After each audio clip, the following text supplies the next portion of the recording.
Berarti ilmu melahirkan apa? Takut. Takut. Ilmu melahirkan takut. Dia takut terus, takut amalnya salah, takut ngomongnya salah, takut sikapnya, ya udah takut aja. Dan orang yang punya takut itu sukses. Betul tidak?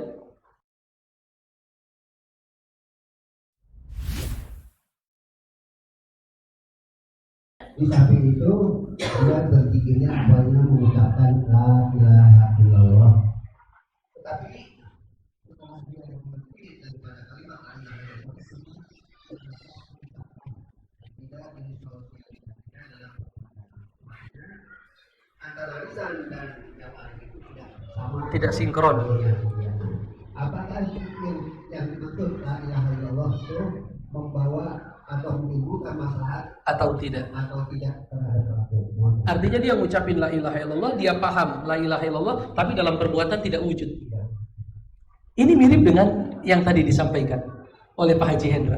Pertanyaannya mirip. Artinya maksiat itu bertingkat. Ya. Saya mengatakan orang yang tidak mau menyingkirkan duri dari jalan, itu imannya kurang. Jelas ya?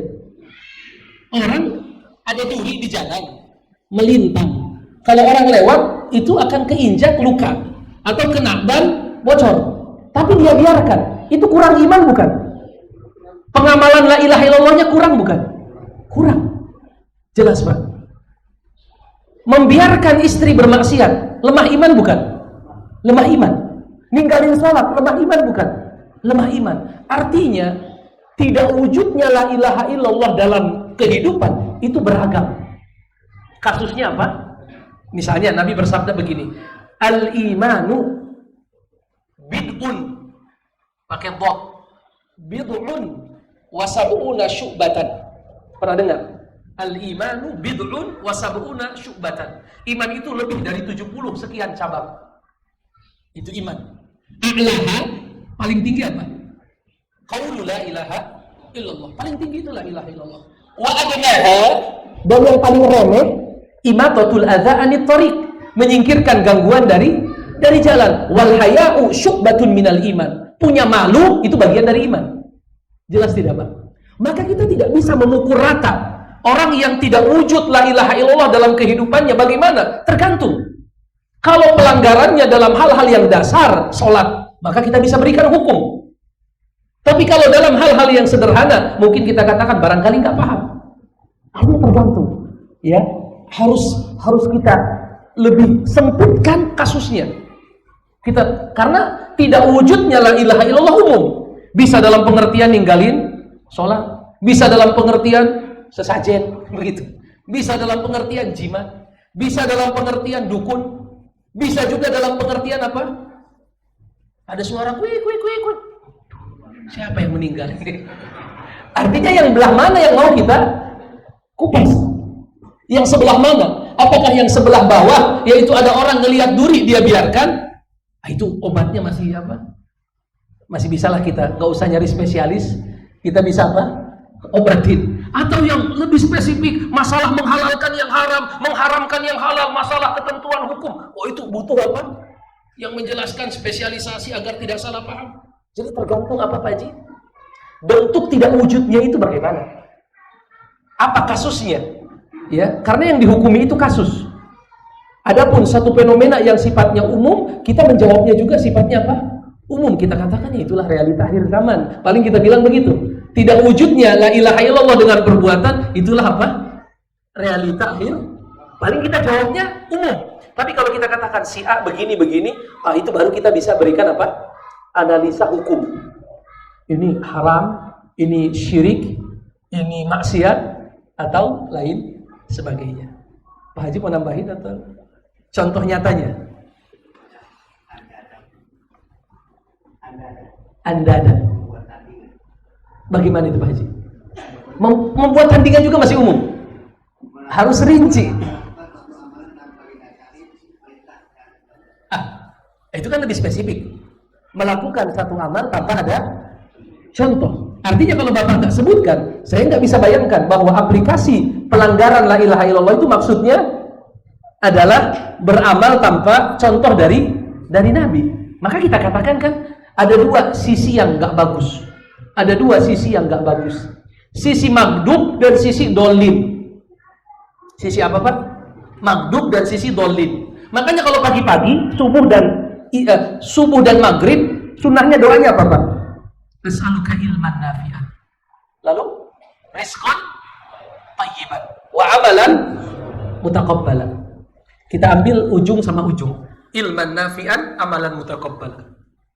Ada orang-orang yang ilmunya nggak bermanfaat. Tapi di waktu yang sama ada juga orang-orang yang amalnya nggak diterima. Itu dua-duanya bahaya.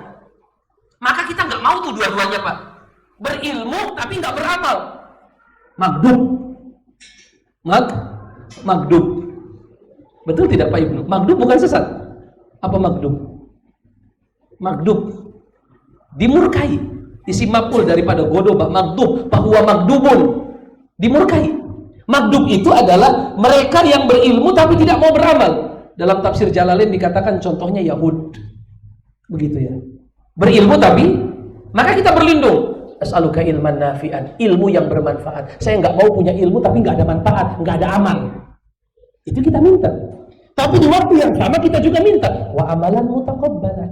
Kalaupun kita dikasih petunjuk untuk beramal, pengen diterima kan begitu. Karena ada orang yang rajin beramal nggak dia apa? Nggak diterima. Dalam bahasa Al-Quran dolin. Jelas tidak? Siapa yang bisa pernah membaca penafsiran dolin itu? Siapa dolin? Hah? Kenapa? Sudah tahu? Kenapa? Dolin artinya sesat. Tapi kenapa mereka diponis dolin? Beramal tanpa ilmu. Gak usah masuk sini barangkali ya. Udah tahu semua kan? Beramal. Penafsirannya siapa itu dolin? Kata bapak atau kata ulama ahli tafsir? Ahli tafsir. Jelas ya? Jadi satu musola ini tahu. Yang dimaksud dengan dolin, contohnya siapa tadi? Ah itu dia. Itu dia. Kenapa dia sesat? Karena dia apa? Rajin beramal tapi nggak ada ilmunya. Nah itu yang bahaya Pak. Kalau orang rajin beramal tapi nggak punya ilmu, ngarang dia. Akan ngarang dalam beramal. Bikin sendiri caranya. Maka muncullah hadis, man amila amalan laisa alaihi amruna fahuwa apa? Raddun au mardudun. Raddun. Karena dia nggak punya ilmu. Sedangkan dia pengen apa? Beramal. Solusinya gimana? Inovasi. Bikin sendiri. Harusnya kan kalau kita pengen beramal nggak punya ilmu apa? Belajar. Datang ke majelis ilmu. Nggak harus di sini, banyak majelis ilmu. Buka kitab Bulughul Maram, itu kan ahadisul ahkam. Hadis-hadis tentang hukum. Itu masalahnya. Ya. Penyakit manusia itu dua, Pak. Syahwat. Satu lagi apa? Syubhat. Syahwat dan kalau syahwat itu rata-rata orang yang berilmu. Tapi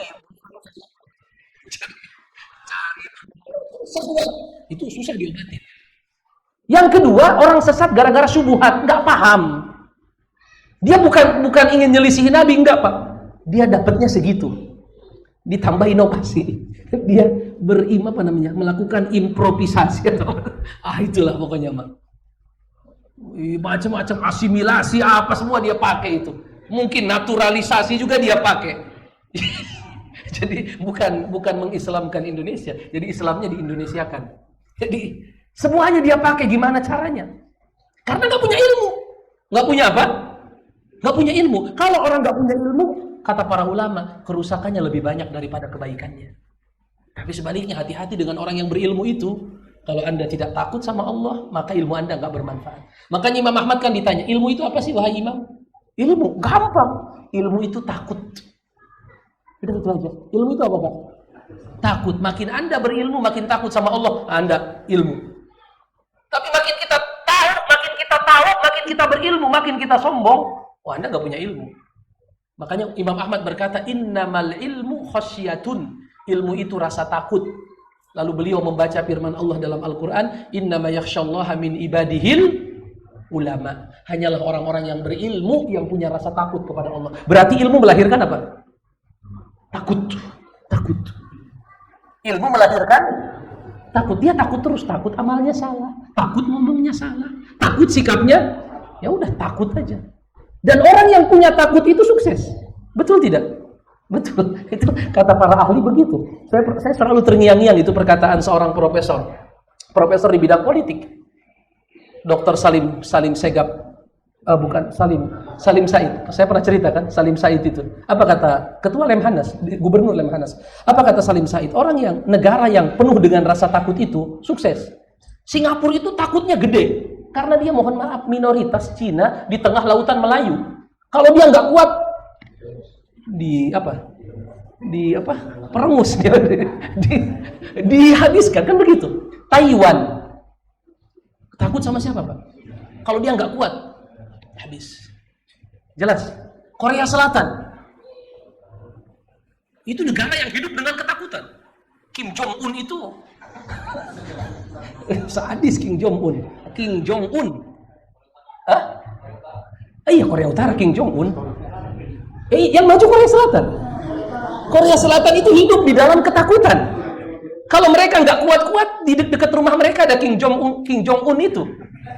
Mau dia di nuklir rata langsung. Artinya Korea Selatan kalau nggak kuat, mereka habis binasa. Maka rasa takut itu melahirkan apa? Persiapan, kesiagaan, kan begitu.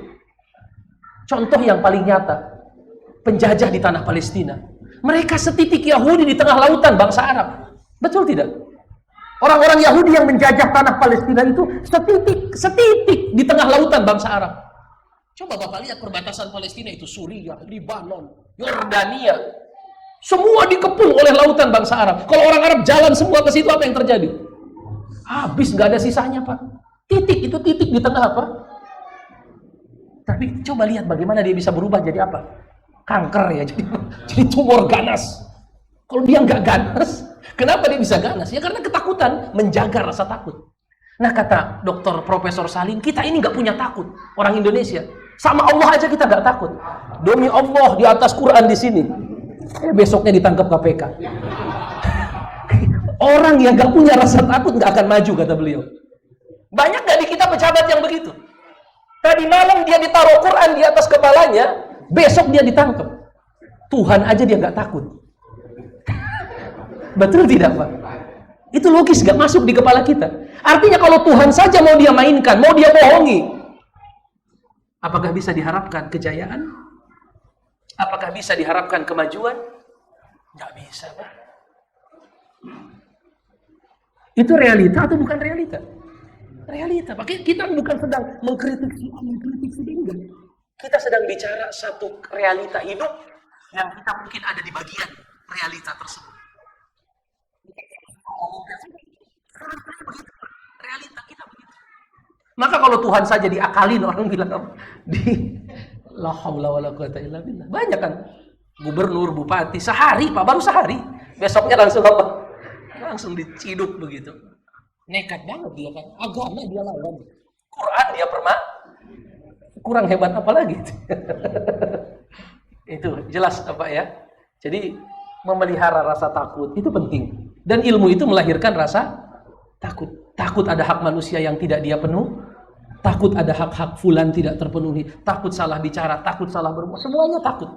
Tapi ketakutan dalam pengertian yang positif, yang melahirkan kewaspadaan, kehati-hatian, introspeksi diri dan lain sebagainya. Allahu a'lam bishawab.